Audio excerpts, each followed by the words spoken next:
د ښاغلي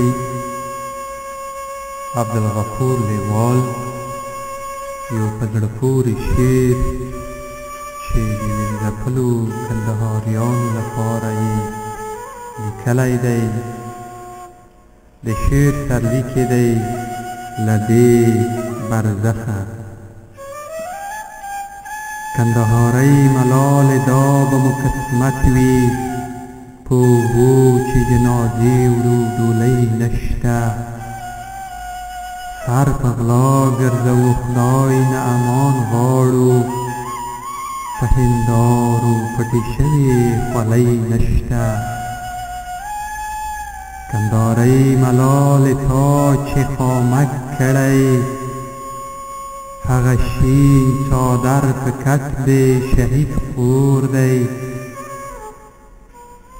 د لالا غاړه دې مه ګنډه په څنډو، د هغې زلمي بدن په لوګي تور دی.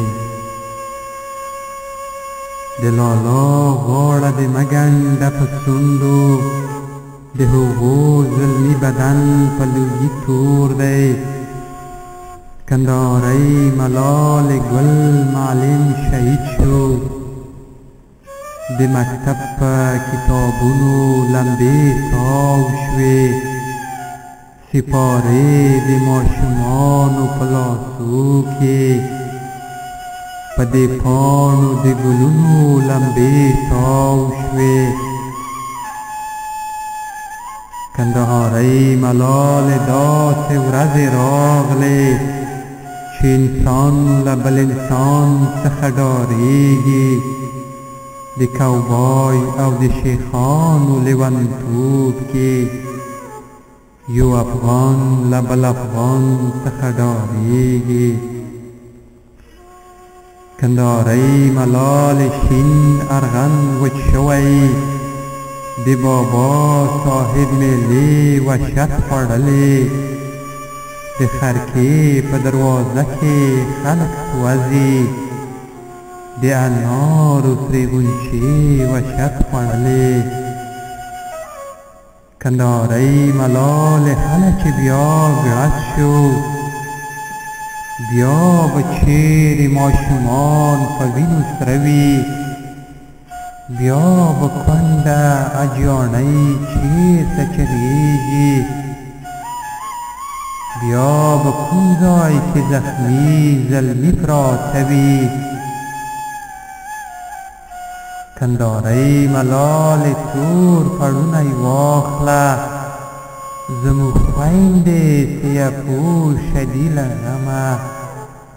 بس همدا به مو شامیت وي له ازله، چې مو وچې نه شوې سترګې هېڅ له غمه.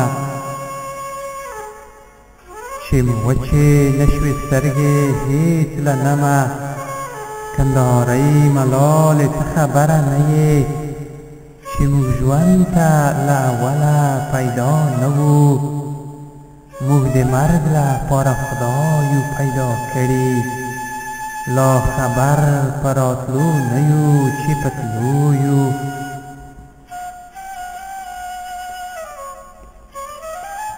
کندهاری ملال دا خبر رښتیا ده چې په خپله مو مرګور ته راوستلی. موږ ته اور په خپلو خسو دی بل شوی، موږ په خپله خوله دی خپل بدن خوړلی.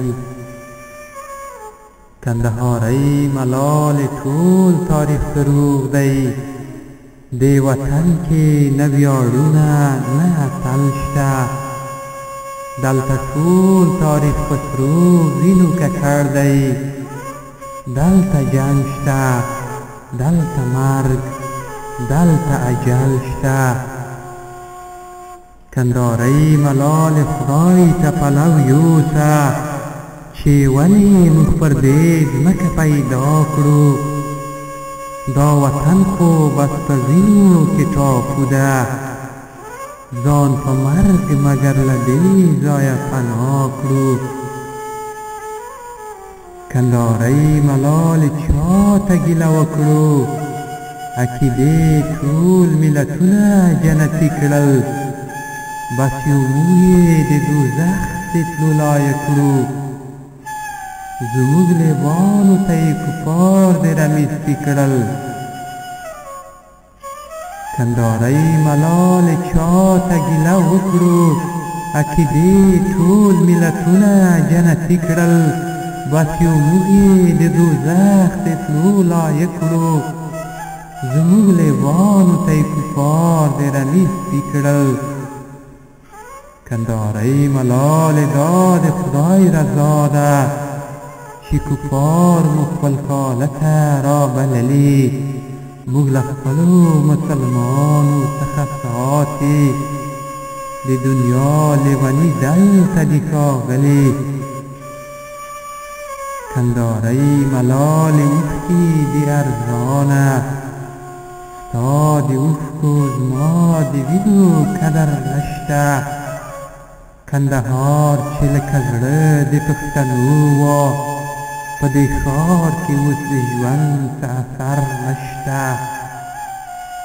کندهارۍ ملالې خدای باندې دې سپارم زه اوس دومره بېچاره یم لکه مړی اوس مې مینه د ګلونو په هار نه ده اوس مې غاړه کې دی پروت د وهم کړی کندهارۍ ملالې ځه الله دې مل شه خدای دې ساته له بمونو له غمونو هغه وخت به بیا د مینې دیدن وکړو ارغنداو چې شي بیا سور په انارونو ارغنداو چې شي بیا سور په انارونو